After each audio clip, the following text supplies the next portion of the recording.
What's going on, everybody? Welcome back to another edition of the Dolphins in Depth podcast.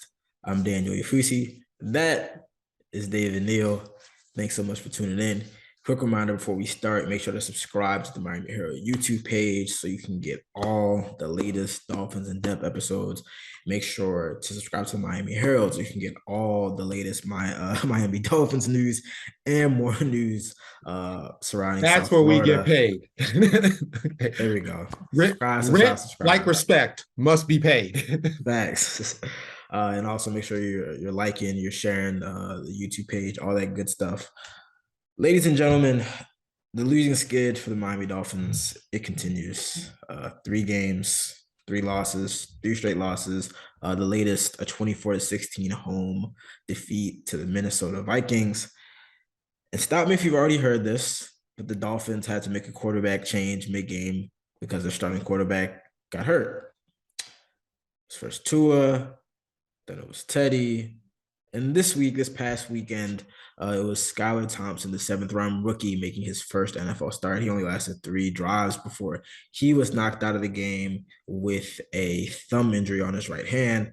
So in steps Teddy Bridgewater, who was supposed to be the backup, even though he was the backup to Tua, and he was in a concussion protocol, so he couldn't practice until Thursday. But he ended up in the game. It was kind of not a coincidence, but it's kind of funny. Before the game started, I was sitting in the press box with Andre Fernandez, our deputy sports editor, and he said Teddy's going to end up in this game some way somehow. And I was like, really? He's like, no, Teddy's going to end up in this game some way somehow. He saw it. He was the oracle. Teddy Bridgewater almost bringing them to a big win to break the losing streak, but a late Jalen Waddle fumble. Dalvin Cook, the hometown kid, seals the game with a 53-yard touchdown run, and the Dolphins are staring at 3-3. So we have to start. We've seen the highs and the lows. We had a 3-game winning streak. Everything is great. Now we've seen a 3-game losing streak. The world is falling. I've seen a lot of frustration amongst Dolphins Twitter the past couple of days, and I guess this is my moment to talk everybody off the cliff. The Dolphins are going to be fine.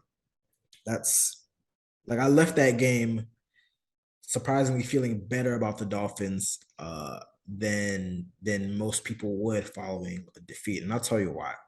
Number one, Tua's coming back. Whatever you want to say about Tua, whatever side, whether you're a Tua non, Tua near, I don't know I don't know if there's a name for the faction of people that don't support Tua. But anyway, whether you're pro Tua, not non Tua, whatever, in the middle, the numbers can't be denied that when he started his first 3 games, he was playing like one of the best quarterbacks in the NFL. I mean, we can say efficiency, passing. The numbers say he was one of the best quarterbacks in the NFL through the first weeks of the season. Now, obviously, you have regression, you have kind of not evening out in your play, but from what we've seen, Tua's played like a very, very good quarterback in this system. I think that he's going to mask a lot. I think that we saw a lot of instances on Sunday and even the past few weeks where his timing, his accuracy, his ball placement has been sorely missed, where instead of a 20-yard catch and run, we're looking at an incompletion. So I think that that's going to help. He's going to mask a lot. He can't mask everything, but he's not only going to mask a lot, but he's going to, lift this offense. We talk a lot about, in the past, was Tua being kind of dragged by the defense and the rest of the team, or was he actually doing the lifting? The first couple of weeks, especially week 2 and to some extent week 3, we saw him lift this unit. So I think that we're going to see that. And while you can kind of go both ways with what I'm about to say next, it looks like they're going to get some guys back on the injury front. They've played the last 2 games essentially without their starting tackles. I mean, Teron Armstead's been out pretty much the past 2 games with the toe injury. Austin Jackson's been out pretty much the entire season. I mean, he got hurt 14 snaps until week 1, and he hasn't played since. Mike McDaniel said he's confident or he's hopeful that those guys will come back. So if you have Tua, your starting tackles back, I mean, the offense is essentially whole. The offensive line needs to improve even with the starting guys in there. But I mean, we've seen how good this offense can be. So I'm not worried about the offense on that front. And I've been like ragging on the defense a lot. I've been saying that they've been getting out coached, they've been getting outplayed. But I think that defensive performance we saw against the Vikings was probably the best they've shown since week one. I mean, if you can say maybe they looked better against the Bills. I think that this was better than the Bills. I mean, I was watching this video earlier today, and it was actually kind of crazy. I didn't realize it. The Vikings scored on 3 drives, I believe. It was, I guess there'd be 4 drives. But outside of that, they didn't get a first down on any of those other drives. I mean, they had the 3 touchdown drives. They had the field goal at the end of the half, but they didn't even get a first down on that. The other 11 or 10 drives were all punts. So it was actually, I can't say great defensive performance because they did allow some big plays and obviously the game clincher at the end, but it looked more like the Dolphins defense that we expected to, minus the turnovers, which for some reason they just can't get a takeaway now. So again, if you get some guys back from injury, especially your quarterback, I think you'll be fine. I mean, let's be honest. There's just not a lot of teams that are going to be able to tread above water with their backup quarterback and with their third string quarterback. And I even put it out in a tweet earlier today. I was looking at before the season, I wrote a story on the 10 most important players and coaches. Number 2 I had was Tua. Number 5 I believe I had was Teron Armstead. Number 6 was Xavier Howard. Number 9 was Austin Jackson. All those guys have missed multiple games. So you find me a team that's gonna be good or like be average or make way without their starting quarterback, starting tackles, their top quarterback.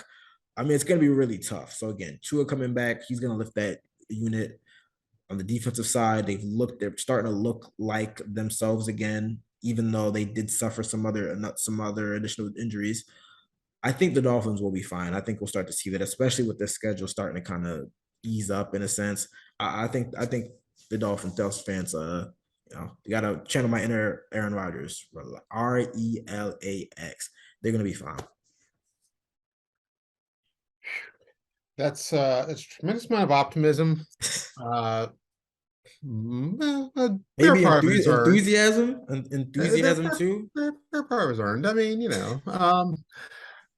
I was actually very impressed with the Dolphins defense Sunday. I mean, you hold a team like the Vikings, you hold any NFL team, even like the Bears or the Broncos. Well, to a bunch of 3-and-outs. Mostly, I mean, it was literally like every time, like you said, they got first downs on 4 drives. And they obviously they had the one big play that sealed the game, but Jefferson didn't go off.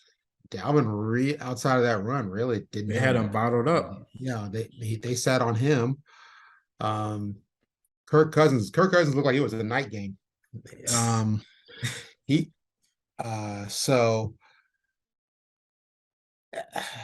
They did a good job, and they gave the offense a chance to win this game, and the offense couldn't. And a lot of people focusing on Jalen Waddle. Obviously, the last fumble, the pass that should have been caught, that was an interception, and it led to 3 points before halftime. Right. Yeah, and that was that. And the frustrating thing about that was straight out of I mean, I think he let the ball get to his body, and But also, real quick on that, because we haven't really criticized Mike McDaniel's decision making, really questioned a lot of the decisions he's made. But that was a scenario or a situation where you're on your backup quarterback, backup tackles, just run the ball and go to half down 4. I mean, like, I know you have 3 timeouts and I know you have faith in your quarterback, but it's like, do you really need to do that? I was not a fan of that decision. That's not where it failed. It failed at the receiver end. Yeah, I mean, I guess I'm gonna trust my first round receiver. Yeah, that's fair. Maybe I'm being too results oriented. He talks about being process oriented over results oriented. Maybe I'm being too results oriented. But again, I would have preferred them because even then it wasn't like it was a deep pass. I mean, they still would have had to work their way down. I would have rather had just, and he even made a decision earlier in the game where he decided to throw the ball on 3rd and long instead of just maybe doing a draw with Skylar and taking a field goal. I don't know. Sometimes I feel like he's been almost a little too overzealous and overconfident in some of his players, but that's neither here nor there. And the fake punt was That looks like a little bit of a desperation move as well. Like, yeah, and it was a little early for it. It was like, okay, come on, man. It's your defense is fine right now. You know, the way that game was going early on. That to me, that was okay. Let's play the field position game, yeah, and take your chances when you can. That's why I had no problem with that play. But the offense couldn't come through, and I don't necessarily think it was on Teddy or Skylar Thompson. I think both of them. I think both of them looked solid. Both of them. They were. It was tough playing behind. Rather leaky It was protection. It was it was. I mean, that was not witness protection. I can tell you that. So there was a lot to look at for that game as far as optimism. Still in all, the Vikings were there for the taking, and the Vikings did not impress me. Yeah, that's exactly. They're a 5-1 team. They're just they're like a lot of the NFL. You look at the Giants. You go, that's a 5-1 team, really? Who are they playing? Who are they playing? Are they playing in the Sun Belt? I mean, what the hell? But no, it's like a lot of this league this season. You see good records, and you're going, really? And then you see teams that are 3-3, 2-4, and you're just going, how are they not better? Very strange NFL season so far. So that said, I'd feel a lot more optimistic if the Steelers suddenly hadn't shown life the other day, and after the Bucs don't after getting switch spanked by Buffalo, they come out and take out Tampa Bay, so who might be the best team in the NFC. Oh yeah, exactly. But still, I mean, really, you look at the Eagles are 6-0. That's about it. Nobody else really moves me. Yeah, the Eagles are. You look at them, okay, yeah. But do they look at you like 6-0? Like, oh my goodness, who are they going to play in the Super Bowl? No, you're thinking 6-0. Real now? Yeah, you're like they all right. Yeah, exactly. So, like I said, it's the Steelers stepped up. I thought that beat a good team, and I don't know if they can. But the Steelers are a young team, or a team that's kind of trying to find themselves more. They're not young at all positions, but they're not a team that knows what they are and where they are yet. They're still kind of getting themselves together. So that means they're going to come up with a win like last week, and then they could come out here on, Sunday night and look like Indiana, Yeah. So,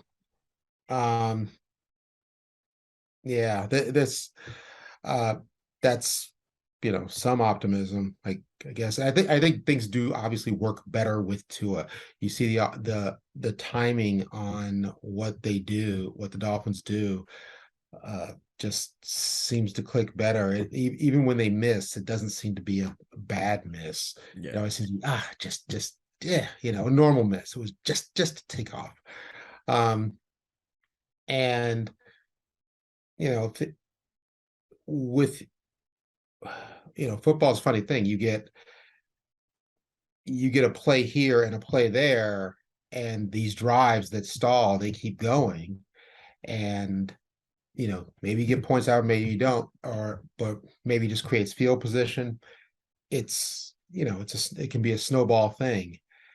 And so obviously getting Tua back is a big deal. Getting his protection back in full effect, hopefully as close to fully healthy as you're going to be at Game 7 of an NFL season. Yeah, that's going to help. Um, and yeah, I think playing Pittsburgh is going to help, frankly. But that said, this the AFC East suddenly got, which looked a few weeks ago like, oh, this is the Dolphins and the Bills to, Yeah. to battle over. Now it looks like this is the Bills to lose, and you got three other teams trying to beat each other up for a wild card slot. Yeah. And you know, that's and everybody's also had their injuries and shifts and everything. So I don't think anybody really outside of Buffalo really knows how good they are. So Yeah, there's a lot of flawed teams in the AFC, and again, I mean, 2 weeks ago we were kind of leaving the Patriots for dead. I think they've won two straight. They're 3-3 now. The Jets are 4-2. The Dolphins are 3-3, but we still have seen the talent. So it's definitely we always say it's a week to week league. I mean, you never want to write a team off too quickly. You never want to anoint a team too quickly because again, at 3-0 after the third straight win, we were saying playoffs, AFC Championship, Super Bowl contenders. And now it's like we have to kind of come back down to earth. Now, obviously, nobody could have foreseen, the way Tua was knocked out of the past couple of games and some of the injuries. But I mean, that's part of what comes with an NFL season, the unexpected. we we Yeah, could I think every time we do that, it should be with the understood caveat of, yeah, this barring team injury. has average health and doesn't lose their starting quarterback. I mean, do you think anybody's picking the Bills for the Super Bowl if, suddenly one of Josh Allen's legs points two different ways, after one play? Fair. Suddenly all your Bills Super Bowl tickets, those are on the floor, you know.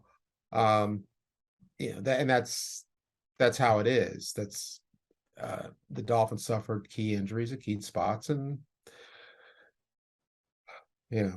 so and this will also be interesting. Like I said, this will be interesting to see how Mike McDaniel continue, like how if he can, kind of coach his team out of a tailspin and you know coach them on to a few consecutive victories, so things get going in the right direction again. Um, we still don't know that. They've had they certainly did not look bad against the Vikings. It was far more a game than I had expected. And you could tell part of the way through that game was like, oh, they're not going away. The Vikings are not, they'd get something going, and then like the next drive was 3-and-out, and without even a threat of a first down. So they looked better, but still in all, I mean, they lost to a beatable team at home, and let's see what happens there against Pittsburgh.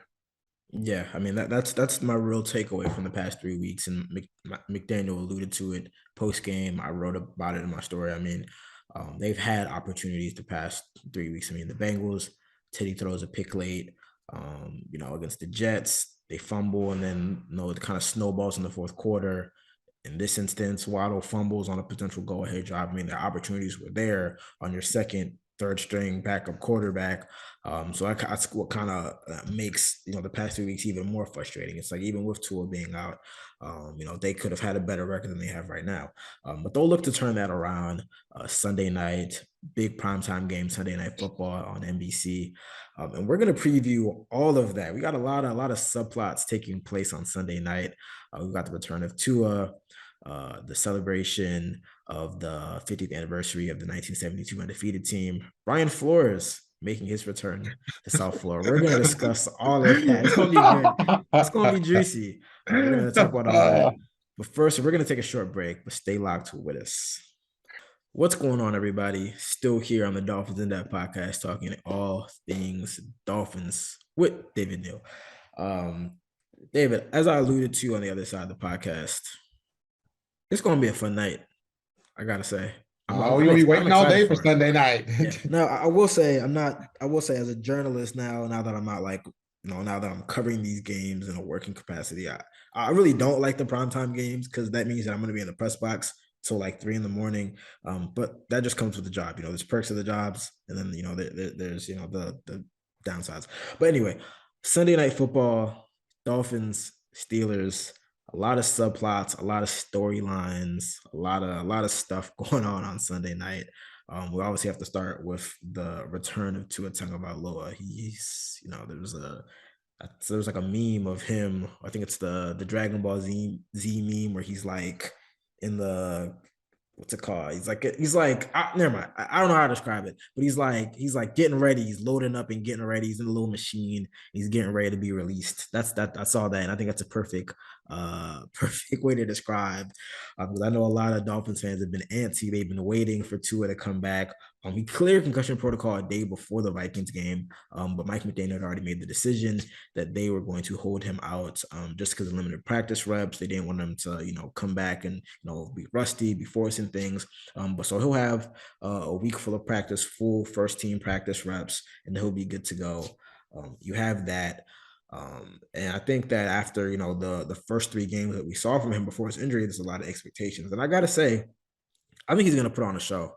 Like we talk about narratives and storylines, and I think this is just shaping up for him to put on a show, especially if he gets his offensive tackles back. You look at this Steelers defense. They looked good last week against Tom Brady and the Buccaneers, but overall they just have not really been good at all. Their defense is usually pretty bad without TJ Watt, their star pass rusher. He's not going to play, or doesn't look like he's going to play as he comes back from some surgery and some injuries that he's had. I just think it's a game where Tua is just going to light it up. Like first prime time game of the year. Tua's back. He has Jalen Waddle, Tyreek Hill. And you can't tell me that he does not want to show up Brian Flores. You can't tell me. You can't tell me he doesn't. We all know the history or maybe lack thereof with Brian Flores. They had I keep on describing it as a frosty relationship. The relationship that he had with Brian Flores is not the same one that he's had and he's developing with Mike McDaniel. Mike McDaniel has, from the jump been way more supportive publicly, not only privately but publicly. The way that he's coached Tua, a lot of people, I've talked to people around Tua, people that know Tua, and they said, he's really embraced that and it's really empowered him. And, I think we've seen it empower him in the way that he's played. And you can't tell me that he's not going to be maybe in the back of his mind. I know we're going to talk to him on Wednesday morning or after practice. He might not say it publicly, but I know because we've all been in that. But we want to flex on an X. We want to stunt on an X. We want to whoever it is. It might be an ex. It might be an old friend. It might be someone that did you wrong, and you got a chance to stun on them. I might be speaking from experience, but you want to stun on them. And I think Tua's gonna stun on them. I'm sounding like real optimistic right now, real I don't know enthusiastic. If you know the joke, if you know you know. I'm feeling a big game from Tua. That's all I gotta say. Of course he wants to. Of course he wants to. This is the ex that didn't want him. This was the arranged marriage that like the dude went, nah, man. He was Tua might as well have been Miss Seeley the way Brian Flores treated him. And so think about what happened there when think about how Miss Seeley felt when she finally got back at Mister. This is Brian Flores didn't want him. Now he's out, and of course on the other side he glowed up. No, that's the thing. That's the thing. Because on the other side, that was the ex that didn't want him, and then he glowed up. So now it's like he got to prove that what you missed out on. And and also Brian Flores is like, wait a minute, hold on. I'm sure he wants to, he wants to have a good defensive game, obviously just because it's his job, but also, show people in Miami, hey, I would, I may not have been Mr. Personality, but I was, he wants to show I was a damn good football coach. And I'm sure his defensive players, they might not say it, but in the back of their mind, they'll be like, hey, we want to get him a win. We want to support him. He's on our side. Right. So there's a lot at play here. Oh yeah. Oh yeah. And nobody's, and there's not a lot of people who are going to say it, but it's natural. It's just natural. It's totally natural. And uh I think too, the Steelers defense is vulnerable. And so yeah, might Tua go off. And he's true, he's jacked up for this game. He was, you know, we've reached the era, and it's probably your age group, where that grew up on that Sunday Night Football was the thing. They grew up on Sunday night being the big game, not Monday night. Well, I don't know. I was gonna say I'm young, but I'm not that young. When I was growing up, Monday it was still Monday Night Football, and then sometime in the mid 2000s, it was 2006 when NBC took over Sunday Night Football. Yeah, but so I was born '97. I was born '97. So nah, Monday Night Football. When I was growing up, I remember like really getting up for Monday Night Football, and then like I said, sometime in like the 2010s, that's when NBC really like became like the preeminent, prime time network. But I did grow up on Monday. I did grow up on the theme song, all that. I remember that. we actually had on Twitter today, like this one of these, if you're on the party, you have no idea how important this once was, with Monday Night Football. But no, this is a the big deal game, and it's gonna be a great fun atmosphere there. Not just it's obviously it's Sunday night. You got the Steelers, and Steelers fans, they come strong. They come strong wherever they are. Dolphins fans are, kind of starting to believe again. So maybe they didn't sell their tickets for this one. Maybe they did. Who knows? Oh, not this one. Not this one. You can't sell the tickets for this one. It's prime time. I don't know. After that Jets game, they might have. You might have said I had a few bailouts. But it's gonna be a fun night, and the remaining 72s in the house. It's gonna be some energy in there. Like I mean, that always brings a lot of energy for and you get the older people, they get their and they get their out before they wear out by the third quarter. And so yeah, it's gonna be a fun game. And I think it's gonna be a fun atmosphere. And I think the Dolphins will I like the Dolphins matchup between their defense and the quarterbacks of the Steelers. You have either young or bad. So, well, Young is probably bad too with Kenny Pickett, and obviously there's even a subplot to that with him, coming back from a concussion.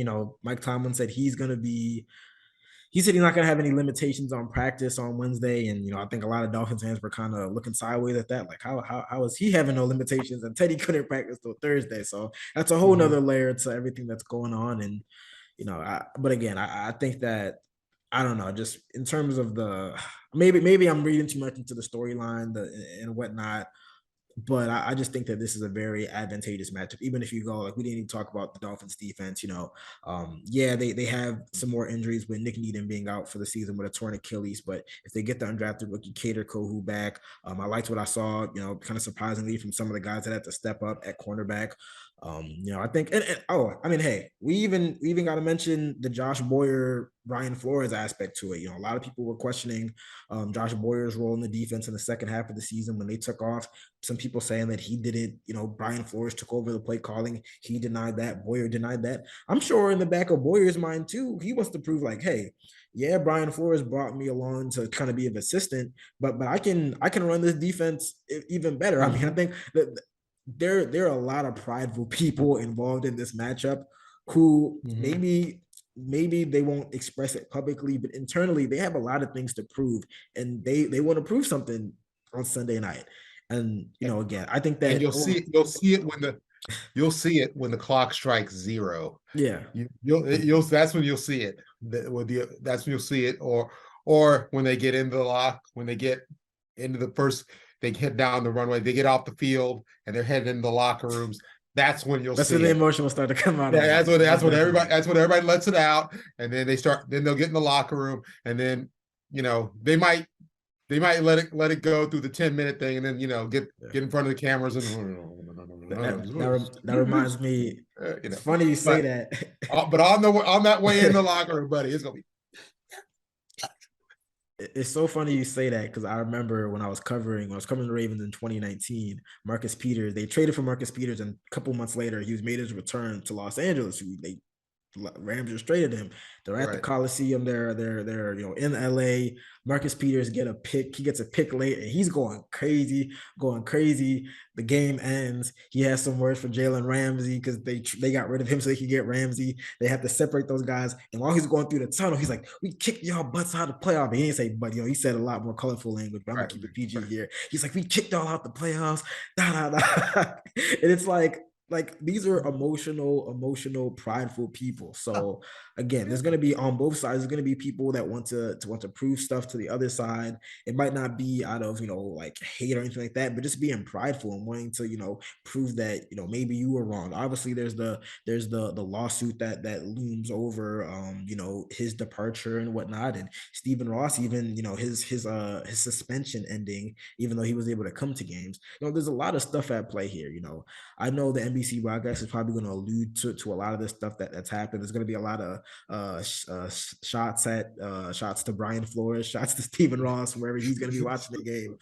So there's a lot of stuff. I mean, it's as interesting and kind of juicy of a matchup as you can get between a 500 team and a below 500 team. And again, I'm excited for it. I love the primetime games. I'm gonna have the nice suit. I'm a oh really? Already got the haircut, so I'm excited for it. You ready for them for somebody like wait, we need somebody on cam. We need to do a quick stand up. Right? I'm ready for the stand up. I'm ready for the stand up. Hey, can you do that quick stand up with us? Yeah, exactly. Yeah. But in the end, I think this is a game where we see the Dolphins come out. They said, hey, we got our leader back. Tua is their leader.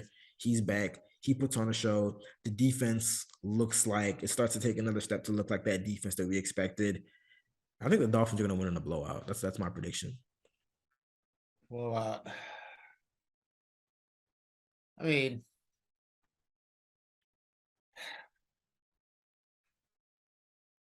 not willing to go there. Not willing to go there to a blowout. I mean, the last time I thought blowout. I got blowout part right.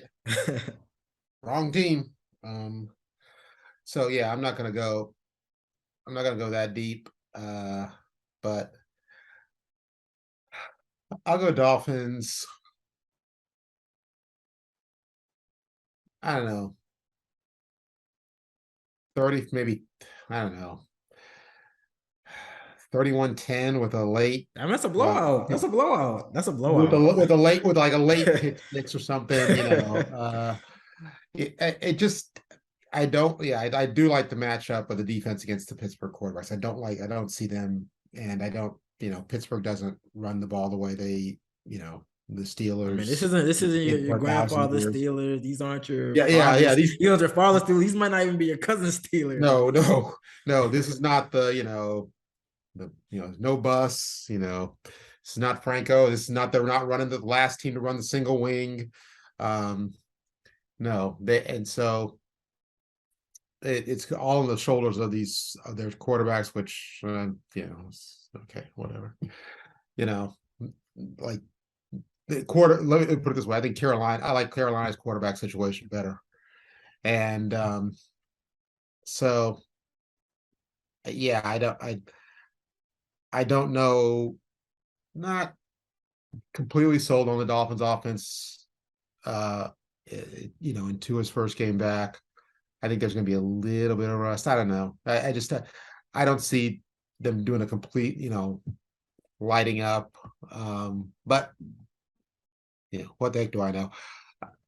I guess 31-10, 31-13. With a late pick six. Pittsburgh's still in the game, and then there's a late hit, fumble, scoop and score that puts it out of reach, and then all the Dolphins fans head home happy, and Steelers All fans those right drown in the in their new world. city beer. Yeah, I think Dolphins fans will be very happy at the end of Sunday night, early Monday morning. And I'm excited for it. It's gonna be fun. Obviously, again, besides the obvious storylines and subplots, you have the anniversary, the celebration of the anniversary 50th anniversary of the 1972 team. We got an opportunity, local reporters and some national reporters got an opportunity to go on a Zoom and talk to Larry Zonka, Larry Little, Bob Greasy, Paul Warfield, and it was just great. Getting their their memories of '72 and what it means to be the only undefeated team. They had a little bit of banter with each other, so Oh, that was really fun. And again, it's just going to be a really cool night. I think they have a little pride over that, by the way. Oh no, nah. Larry Zonka's great. I gotta say, he's an Oh yeah, amazing. oh yeah, oh He's yeah, amazing. He's amazing. yeah. Obviously, I'm not from here, so I'm still learning about the history and whatnot. But Larry Zonka, he's great. He's like I feel alive every year. We get to that last undefeated team, and then they get knocked off, and it's like I'm back in the games. we when this is good golly, it's been 33 years now. So it was the 89 season. ESPN ran something called the Dream Season. It was using a one of these not quite Madden-like game programs, but one of these computer programs that was like the sophisticated as it got back then, to run a full season with like the greatest teams of all time, basically like most of your championship teams from like post 1950 forward. And the 72 Dolphins wind up in the final against the 78 Steelers. And the funny thing was, like, they would do these games every week. They would combine NFL film clips from different years and everything. It was, and they'd have like the games being announced by like Merrill Hodge, or not Merrill Hodge, Merrill Reese, who does games in Philadelphia. It was actually a lot of fun. And but at the end, the final game, they had the Steelers beating the Dolphins. Oof. Oh, Larry Zonka was beyond. He was like, "What do you mean? How can you say this? We never lost. We never made mistakes. We never. And he like sent a note to Steve Sable. Sable, you're dead. He was beyond. Yeah, he was pretty. They're pretty upset. And they're very prideful about that. As they should be. It's there's a lot of things you can say. You can say the 73 team was better. You can say that they didn't have the toughest schedule, which they didn't. They always, especially compared to like the schedule of the teams that got gone through with one loss throughout a season, like the 85 Bears, the 84 Niners, 76 Raiders, all those teams. And look who they lost to, and look who the Dolphins played. Yeah, wasn't the greatest season. And but they lost their starting quarterback from games, really, 6 to to the AFC championship, the halftime of the AFC championship game. They, and they still, they pulled out. They led the league in offense and defense. They, ran the ball very well. They were actually a football coach's dream on offense. They had a great running attack. You had 2,000-yard backs. You had a pounder inside with Zonka. You had the speed of Mercury Morris. Jim Kick could carry the ball and catch the ball out of the backfield. You had Warfield as the deep threat. Howard Twilley as your possession receiver, even though in the Super Bowl it was Twilley who caught the 28-yard touchdown pass at a pylon. So he could get downfield a little bit, and Warfield could certainly catch your inside slants to move chains. Just tremendous offensive line, and their defense just didn't make mistakes, and they led the league in offense and defense, and just they were dominant. They tremendous accomplishment again. Like I said, nobody else has done it, and there were a lot of teams that were really good, really, really good. And there was that one game or the two games or the one game, and then they just, kind of threw away the last game because, they didn't need it. But, you know, that team did something that obviously, we're still kind of in awe at, and everybody's still trying to match. I saw the Patriots go get really close, and I saw them win that 16th game, but and they got some of those breaks you need. And the Dolphins got them too during the season. You're gonna need some breaks. Everybody's gonna need some breaks to do something great like that. The Patriots got them, and but they couldn't complete it, and so they always bring, whenever that team is honored, they always bring, you get a lot of those guys in the house. There's a lot of great energy in the stadium, and this being the 50th anniversary, it feels like, okay, yeah, this should be good. You got to show out for these guys. You got to respect these guys. You got to show out for them. Even if you don't, even if it's your father, your grandfather, or your mother, your grandmother are the ones who remember these guys. You got to show out for them. So it'll be fun. No, it's gonna be a lot of good energy at Hard Rock, and I can't wait for it. And I'm sure I know the fans can't wait for it as well. That brings us to the end of another edition of the Dolphins in Depth podcast. I want to thank you guys so much for tuning in. We'll be back next week to recap another weekend of Dolphins football. But until then, you guys take care and enjoy the game. See you.